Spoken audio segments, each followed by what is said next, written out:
road bike, gravel bike. What's the difference?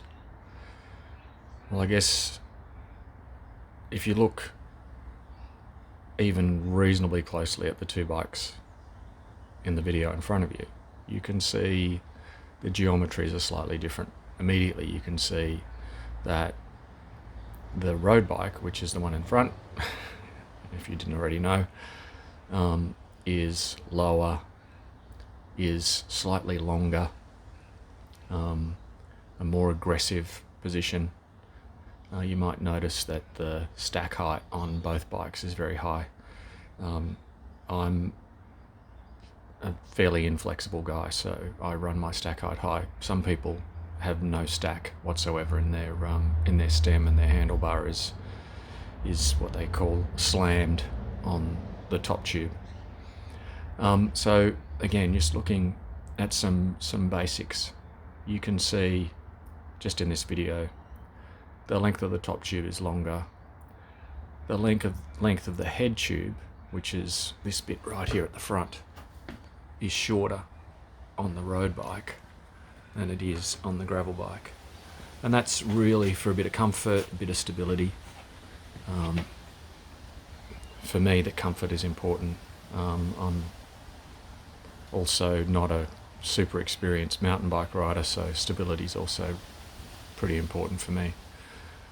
Some other things that you'll notice, if you look down here low, you can't really see it. I'll have to go up a little bit higher just so that you can really see that the bottom brackets are actually in different positions. On the road bike, because clearance is not a major factor, the bottom bracket is lower than on the gravel bike. So, you know, when you're clearing rocks and logs and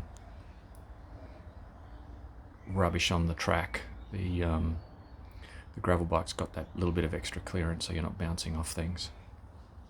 Another difference, although you can get different group sets for gravel bikes as you can for road bikes, but there's a lot of guys that go down the single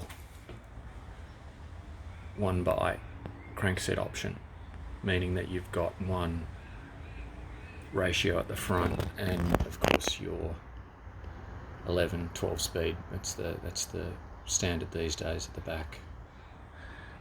With the road bike, again, 11-speed cassette at the back, but 2x up the front. And again, depending on your style of riding or what your preference is around cranksets, you might have a compact crankset, or you might have what I've got here, which is referred to as a semi-compact crankset. And there are even more options now with 12 speed around the size of the big chain wheel and the small chain wheel on the crankset.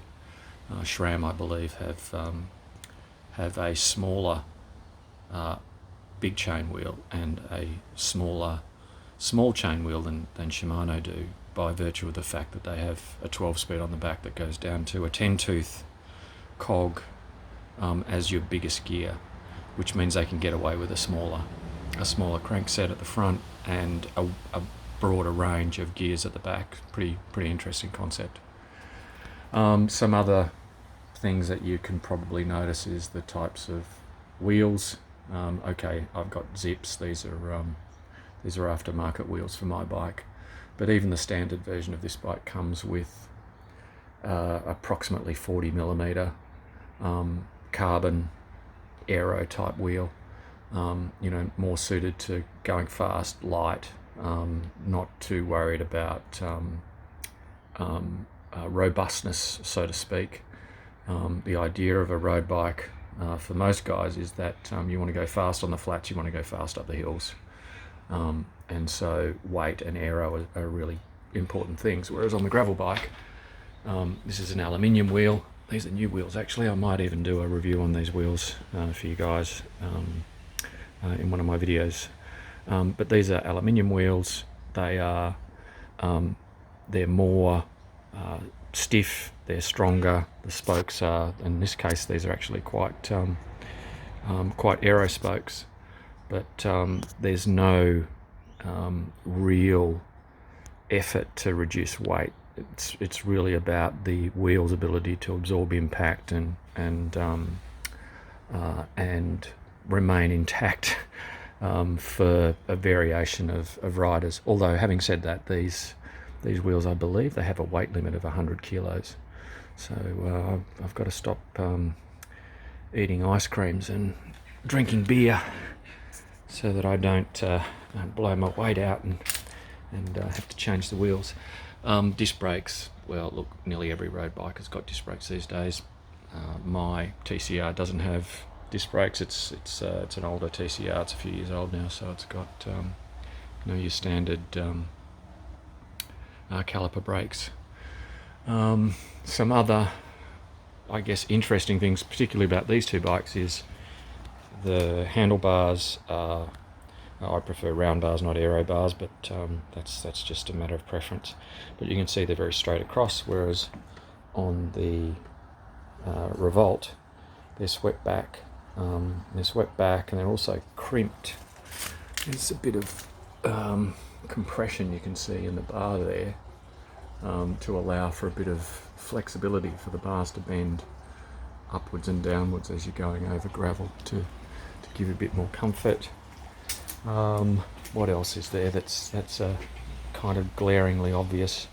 Look, the geometry in the forks is probably looks almost the same, but the gravel bike, the geometry in the gravel bike forks is actually a little bit longer. The angle is a little bit less aggressive than on the road bike, and the actual length of the bike is a little bit longer. So overall, slower steering but more stability. I guess you can kind of see that here. If you have a look, there's hardly any gap between the wheel, the tyre, I should say, and the seat tube. And on the gravel bike, there's quite a significant gap. Even though those are actually bigger tyres than the standard tyres that came with the bike, there's still a significant gap to allow for even more volume. I believe this thing can take up to 45mm tyres. So again, it's really about stability, tyre volume and comfort. So I think that's probably the main areas of difference. And of course, you can never have too many bikes. So if your wife or your girlfriend or your partner asks, "Hey, why have you got two bikes?" Well, that's an obvious answer, isn't it? I've got two bikes because I need two bikes. Well, that's my answer. So yeah, hopefully that gives you a bit of a, I guess, the basics, a bit of a view of the difference between gravel and a road bike. And yeah, look out for the next video. I'll be doing a review on my new Revolt in the not too distant future, a ride review. And like I said, I think I'll also do a bit of a review on these token wheels. Okay, that's me out.